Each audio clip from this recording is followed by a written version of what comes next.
오늘은 요한복음 40번째 시간입니다. 오늘 성경의 본문 말씀은 19장 1절부터 16절 말씀인데, 여기에 나오는 중요한 혹은 반복되어져 나오는 단어 6가지를 우리가 찾아볼 수가 있습니다. 첫 번째는 왕이란 단어가 지난주에 이어서 오늘도 4번 반복되어져 나옵니다.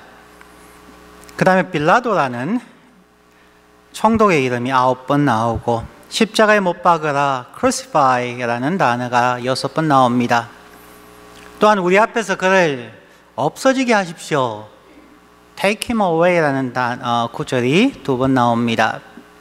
그리고 죄라는 단어가 3번, 너는 어디로부터냐, where do you come from 이라는 것이 1번 나옵니다. 오늘 설교의 제목은 1번 나오지만 중요한 너는 어디로부터냐로 정하고 말씀을 살펴봅니다.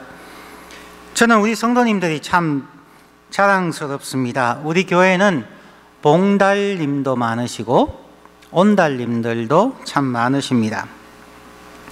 바쁘고 힘든 이민생활과 유학생활 혹은 주재원의 삶 중에서도 우리 교회는 달인들이 참 많이 있습니다. 멋진 분들이 많다는 것입니다. 자, 여러분들은 화면에 있는 달인들 중에 어떤 달인이십니까? 여러분들은 봉달이십니까? 칭달이십니까? 온달이십니까? 미달이십니까? 격달입니까? 개달입니까? 불달입니까? 원하는 대로 고르십시오. 무슨 뜻일까요? 무슨 일에 정통한 사람, 그것이 몸에 익어서 눈을 감고도 그 일을 해낼 수 있는 사람, 마치 과거에 한석봉의 어머니가 불을 꺼놓고도 떡국떡을 동일하게 썰어 놓는 것 같은 그러한 사람, 익숙한 사람을 달인, 마스터이라고 하지 않습니까? 봉달은요, 봉사의 달인들입니다. 칭달은 칭찬의 달인들이고요, 온달은 온유의 달인, 미달은 미소의 달인, 격달은 격려의 달인, 개달은 개그의 달인. 여기에 아재 개그는 포함되지 않습니다. 그런데 하지 않아야 될 한 부분이 있습니다. 불달들이 많습니다. 불평의 달인들입니다. 무슨 일을 하든지 늘 불평을 많이 합니다. 우리 교회는 한 그룹이 더 있습니다. 음달들이 많습니다. 음식의 달인들, 정말 수고하시는 여성계 회원들께 감사를 드립니다. 그러면 예수님은 어떤 분야의 달인일까요? 오늘 예수님의 달인에 대해서 한번 생각을 해보려는 것입니다. 오늘 본문에서 유대인의 왕으로, 더 나아가서 모든 사람들의 왕으로 오신 예수 그리스도께서 빌라도와 로마 군인들에 의하여 엄청난 신문을 당하고 십자가 사형을 선언받는 내용입니다.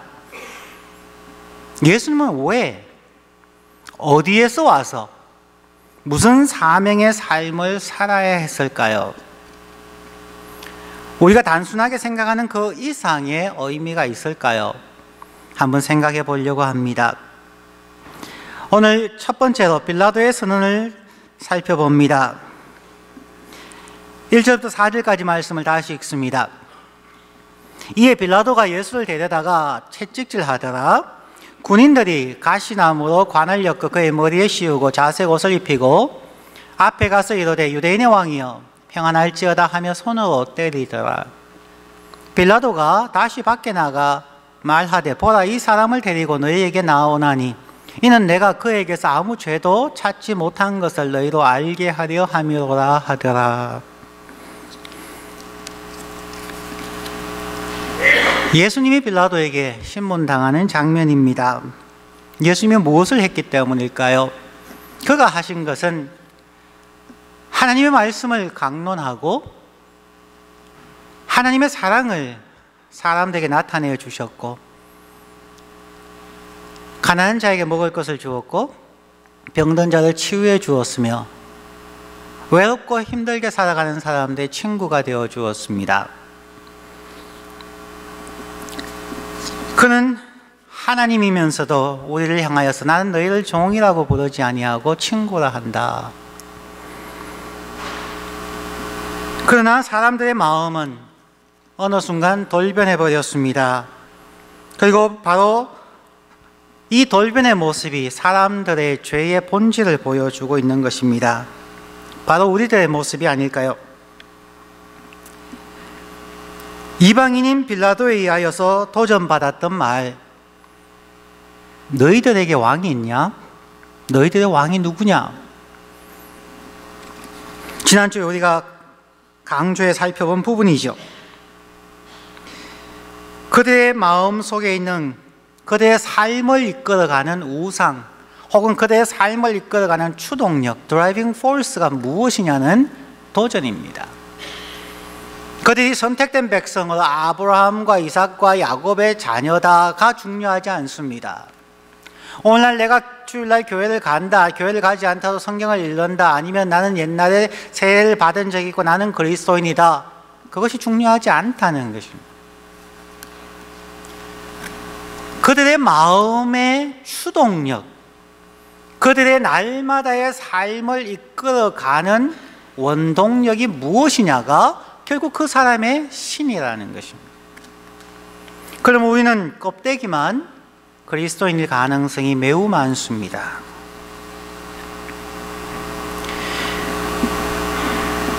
그들은 그들의 우상에 의해서 그들의 전통과 그들의 생각과 또한 종교 지도자들이나 정치적 지도자들의 눈밖에 나면 여러 가지 불이익을 당할 것에 대한 두려움 때문에 그들은 군중 심리에 이끌리고 즉 예수를 배척하게 되었습니다. 오늘 본문 요한복음 19장에서는 처음으로 로마 군인이 나옵니다.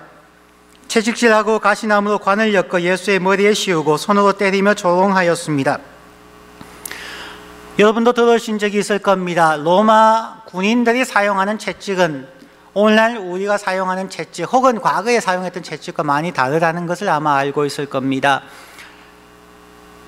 채찍이 아주 길게 되어 있는데 그 끝부분에 쇠조각이나 사람의 뼈를 달아서 채찍으로 치면은 그 채찍이 사람의 몸을 휘감고 다시 잡아당길 때에 때리는 것이 중요한 것이 아니라 다시 풀 때에 그 채찍이 사람의 몸을 감아서 나오면서 마지막에 있는 쇠 조각이나 사람의 뼈 부분이 사람의 신체에 걸려서 찢어지는 거죠. 거의 대부분 피부가 찢어지지만 어떤 경우에는 뼈가 부서지는 경우도 많았다고 이야기합니다. 그래서 로마 군인들의 그러한 채찍질과 고문을 받다가 죽는 죄수들도 매우 많았음을 역사는 말하고 있습니다. 이러한 잔인한 신문이 끝나고 난 후에 빌라도가 관정에 나와서 유대인들에게 하는 말이 충격일 수 있습니다. 자신감이 넘치게 빌라도가 선언합니다. 나는 그에게서 아무 죄도 찾지 못했다. 나는 그에게서 아무 죄도 찾지 못했다. 이것이 그냥 넘어가는 내용이 아니라 로마 총독의 자신감에 넘치는 선언이라는 것입니다. 조금 전에 설명드린 것처럼 로마 군인들이 하는 그 신문의 과정은 사람이 죽을 수 있는 과정이고 극심한 고통이 있기 때문에 그 신문에서 죽지 아니하고 살아나오면서 진실을 얘기하지 않은 사람은 한 사람도 없다는 자신감의 표현이라는 것입니다. 내가 저 사람을 더 흉악한 죄인들도 나의 군졸들에게 신문시켰을 때에 없는 죄도 고백하고 나와야 하는 그러한 고문의 과정을 겪었다는 이야기입니다. 나는 그 신문의 과정을 통하여서 진실을 밝혔다. 저 사람은 절대로 그 과정 속에서 거짓말로 자기를 무죄하다고 얘기할 수는 없다. 나는 나의 군인을 믿는다. 나는 나의 군인들의 처절한 신문의 과정을 나는 확신한다는 얘기입니다.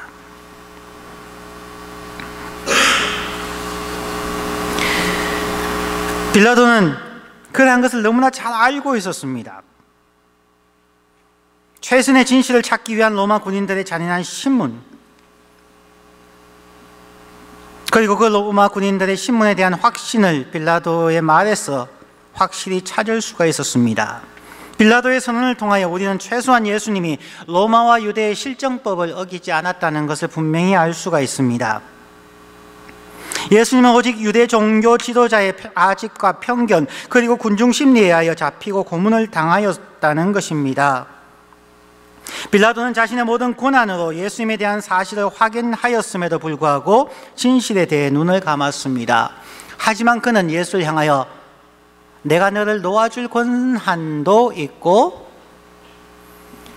십자가에 못 박게 할 권한도 있다고 이야기합니다. 그런데 11절에 보면은 예수님께서 그 빌라도의 말을 통하여서 한 단계 더 나갑니다. 나를 너에게 넘겨준 그들의 죄가 더 크다라고 해서 죄의 문제를 짚고 넘어갑니다. 만약 빌라도 당신이 나를 이렇게 신문에서 초죽음을 만들고 내가 죄 없음을 선언한다면 그러면 테이블을 돌려야 되지 않느냐.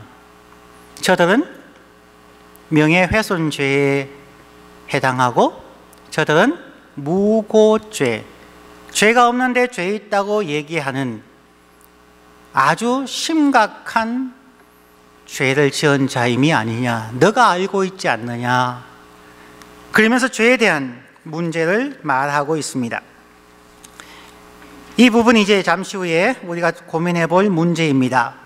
예수님께서 이야기하는 더 큰 죄는 도대체 무엇일까 하는 것입니다. 그 유대인들이 무고죄를 하고 명예훼손죄로 예수를 빌라도에게 넘겨준 그들의 지난주에는 우상을 보았고 오늘은 그들의 죄를 보는 것입니다. 자, 지난주에 했던 걸 한 번 더 화면으로 봅니다. 신 혹은 우상은 각 사람을 이끌어가는 추동력입니다. God is a driving force in each person. 우리의 생각을 왜 그들이 예수를 넘겨주었는가, 그것을 찾아가는 것이 지난주였다면 오늘은 그러면 죄가 무엇인가 하는 것입니다.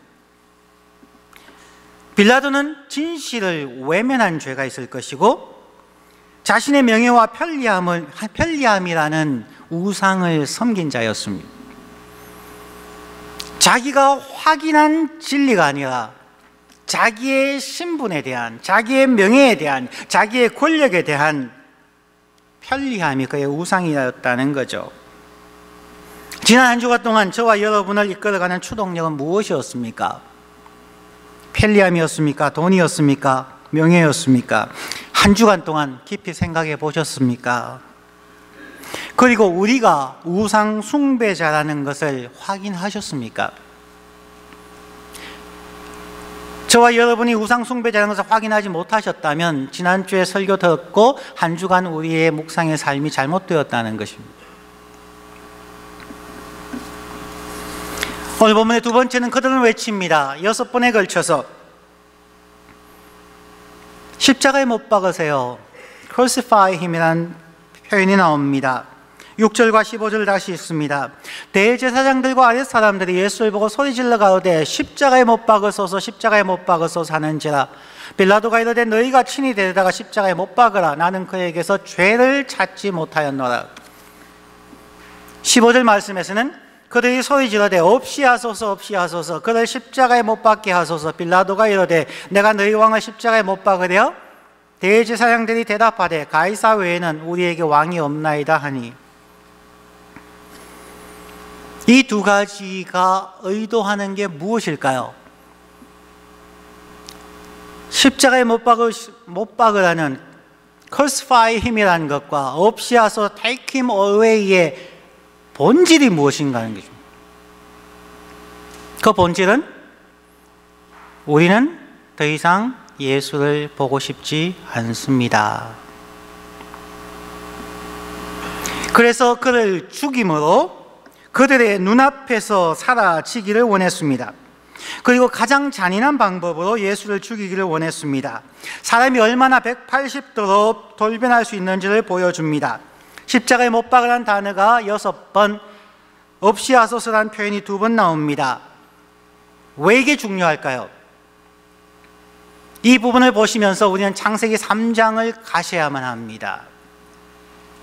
창세기 3장에서 아담과 하와가 하나님께서 금지한 선악을 알게 하는 나무의 실과를 먹고 난 후의 인간의 모습과 지금 이 장면에서의 유대인 인간의 모습을 비교해 보아야 한다는 것입니다. 아담과 하와는 자신들이 하나님의 말씀에 불순종했을 때에 그들은 하나님의 얼굴을 피하여 숨었습니다. 그런데 세월이 흘러 그 후손들은 자신의 죄가 드러날 때에 부끄러워 피하지 아니하고 예수를 죽이라, 하나님을 내 눈앞에서 사라지게 하라는 것입니다.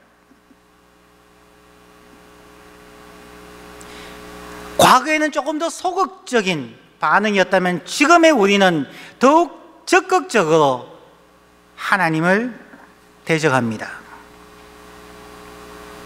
왜 예수님은 이러한 고초를 겪어야 하셨을까요?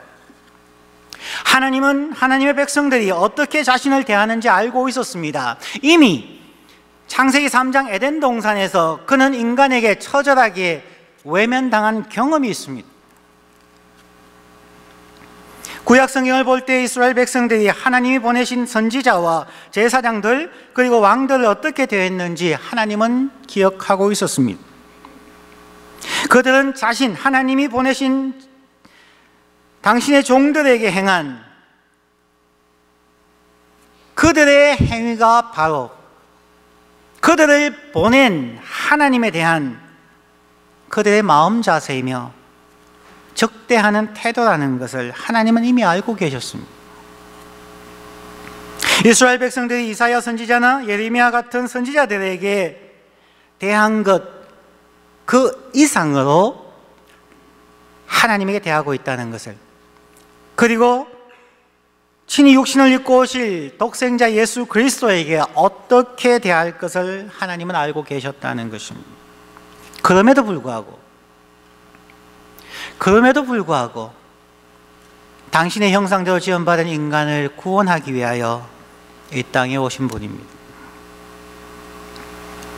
이미 자신이 어떤 대우를 받을지를 알고 오셨기에 예수님은 고통스러운 십자가의 길을 담담하게 걸어갈 수 있었습니다.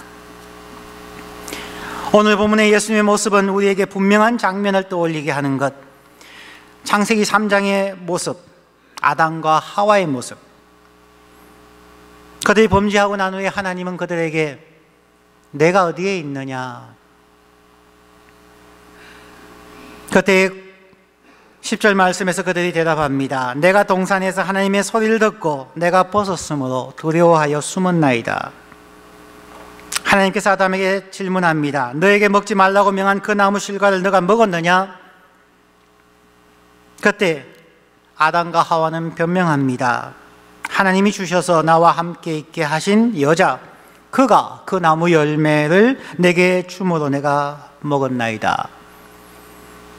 하와는 변명합니다. 뱀이 나를 꿰물어 내가 먹었나이다.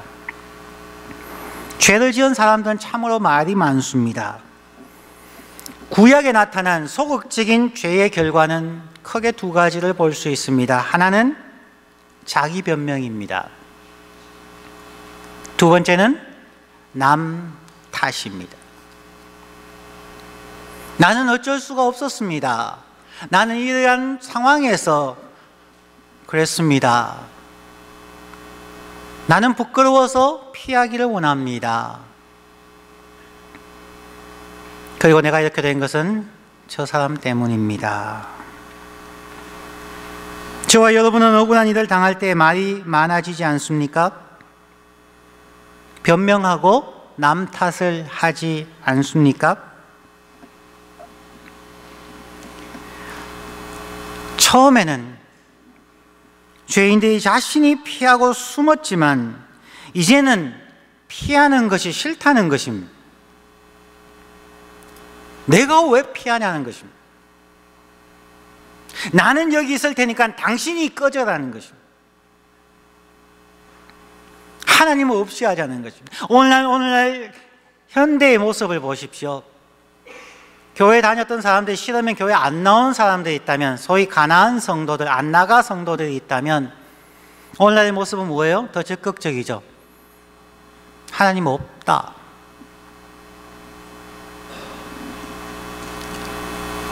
십자가상이든 십계명이든 공공기관에 전시할 수 없습니다. 현대사회는 철저하게 하나님을 우리의 눈앞에서 지워버리는 Take Him Away의 문화 속에 살아가고 있습니다. 저와 여러분은 어떠한가요? 우리는 하나님 앞에서, 또한 사람 앞에서, 가족 앞에서 피하거나 자기 변명하거나 남 탓하는 분입니까? 아니면 적극적으로 상대방을 죽이기 위해서 모함하고 계획하고 왕따시키고 그 사람을 우리의 그룹에서 제외시키고 있습니까? 이게 오늘날 20세기와 21세기의 문화입니다. 미국이든 한국이든 뉴스를 보기가 두려울 때가 참 많이 있습니다. 이제는 초등학생, 중학생까지도 왕따에 그냥 피범벅이 될 때까지 폭행하고 다시는 폭행당했다는 그 기억까지도 기억하지 못하게 뇌를 타격하는, 그래서 고발하지 못하게 하는 그러한 사회가 되어버렸습니다. 그게 세상에만 있을까요? 교회 안에도 있다는 것입니다. 교회 안에서도 그러한 모습, 제로 썸 게임이라고 전부가 아니면 전무의 멘탈리티를 우리가 가지고 있다는 거예요. 정말 통곡하고 정말 회개로 우리의 침상을 적시지 않고는 희망이 없어 보입니다.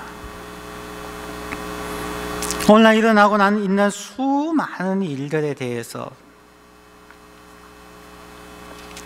정말 우리가 피하지 않고, 정말 우리가 하나님을 지워버리지 아니하고 담대하게 미래를 준비해 갈 수 있는지,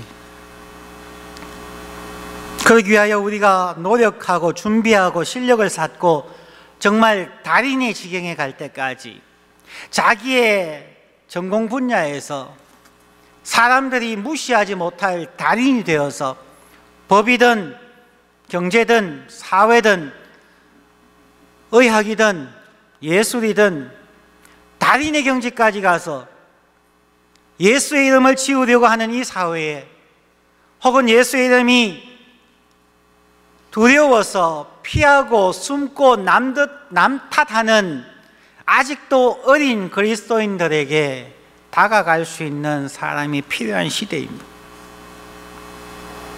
오늘 본문은 바로 우리의 모습, 인류의 모습을 보여주는 것입니다. 내가 왜 왔는지 아느냐? 너희가 잊고 사는 너희의 조상 아담과 하와의 반응이 어떠했으며 지금 너희들의 죄의 현상이 어떤 건지 좀 기억해 주기 위해서, 그 모습을 보여주기 위해서 예수는 지금 이 고통의 길을 걸어갑니다. 사람이 언제 철이 들까요? 대학교에 가면 철이 든가요? 나이 30, 40이 되면 철이 들까요? 지식이 있다고 세상에 경험이 있다고 철드는 것 아닙니다. 이것은 젊은 분들은 아직 잘 모를 겁니다. 정말 철이 들 때를 언제라고 얘기하느냐 하면 어느 순간 부모님의 희생이 내 가슴에 부딪혀와서 내 가슴이 먹먹해질 때가 철든 때입니다. 어떤 사람은 50, 60이 되어도 그 순간을 못 겪는 사람들이 참 많습니다. 그냥 내가 사회에서 이렇게 했고, 머리요, 부모의 희생이 이랬고, 이렇게 낳으셨고, 키우셨고, 희생하셨고가 아니라,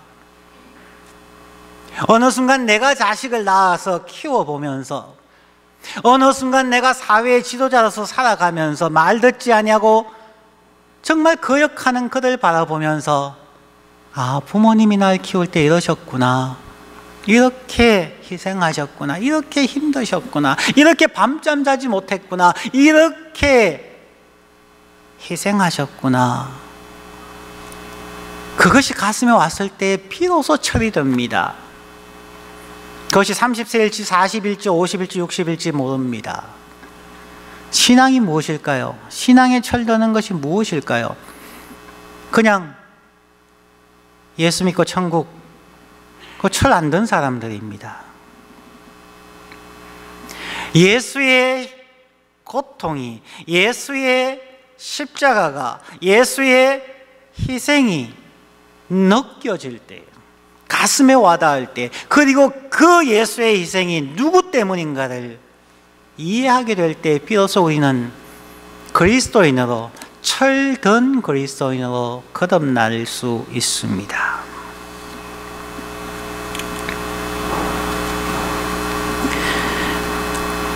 오늘 본문으로 돌아가서 모진 고문으로 신문을 당하면서도 입을 다물고 담담한, 그리고 전혀 다른 사람에게 남 탓하지 아니하고 자신을 변명하지 아니하는 예수님의 모습은 이방인이었던 빌라도에게 엄청난 충격을 주었을 겁니다. 아담과 하와가 혹은 모든 인간이 했던 말이 많아지고 변명하고 남 탓하는 것을 익히 보아왔던 빌라도에게 잠잠히 이 모든 것을, 죄 없음이 확실함에도 불구하고 그 모든 것을 자기의 몸에 짊어지는 이 예수가 두려워지기 시작한 것입니다. 빌라도는 예수님의 위험에 두려움을 느끼고 예수님에게 묻습니다. 너는 어디로부터냐? 7절부터 9절 말씀 다시 읽습니다. 유대인들이 대답하되 우리에게 법이 있으니 그 법대로 하면 그가 당연히 죽을 것은 그가 자기를 하나님의 아들이라 함이니이다. 빌라도가 이 말 듣고 더욱 두려워하여 다시 관정에 들어가서 예수께 말하되 너는 어디로부터냐 하되 예수께서 대답하여 주지 아니하시는지라. 내가 할 말이 있겠느냐? 너가 나의 삶을 보았지 않느냐? 내가 너에게 묻는다. 내가 어디에서 왔다고 생각하느냐?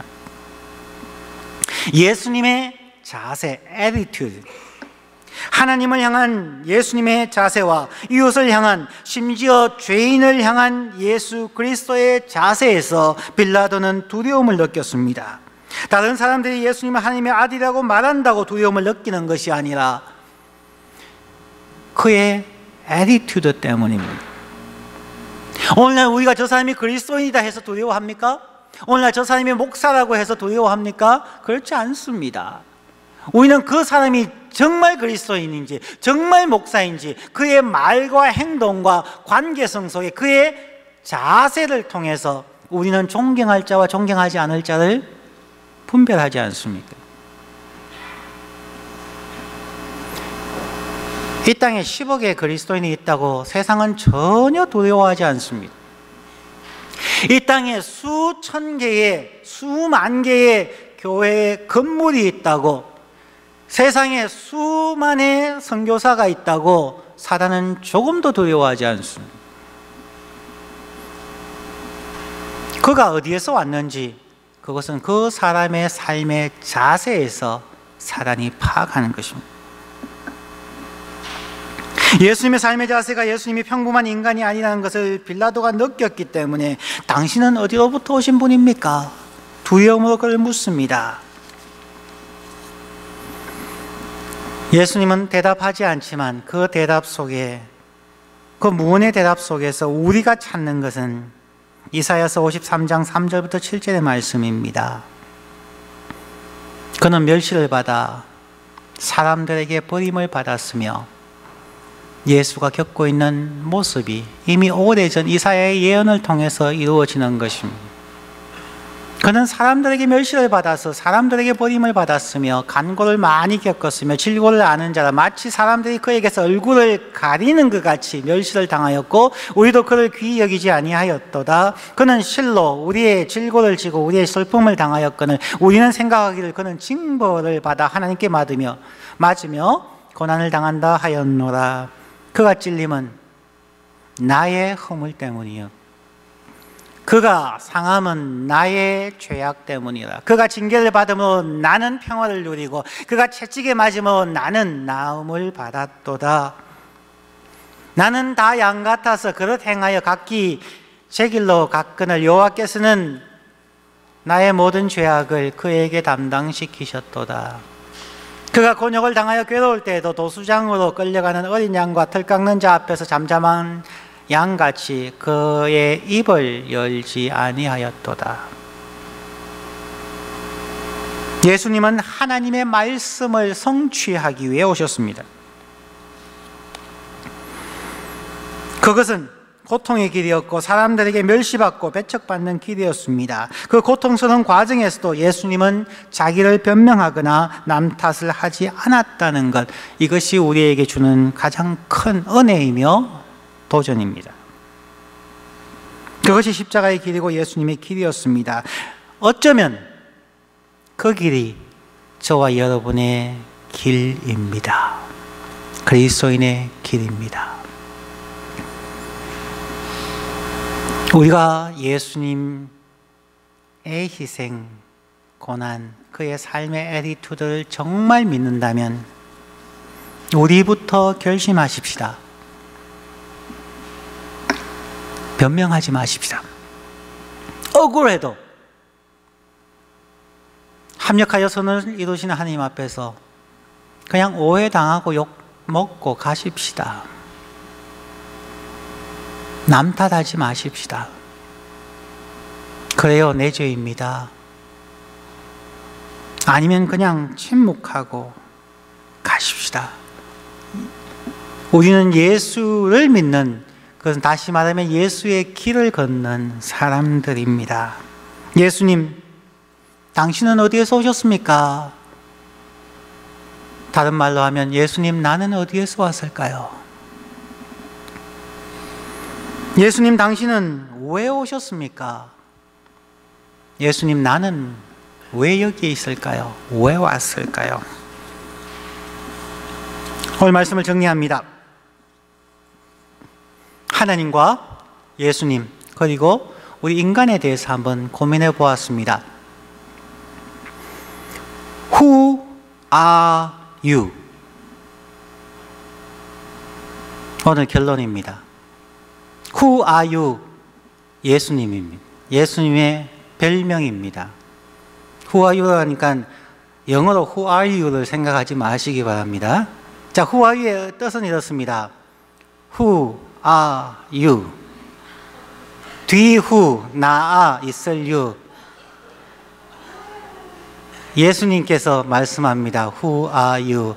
너 뒤에 나 있다. 이거 한국 드라마의 한 소제목입니다.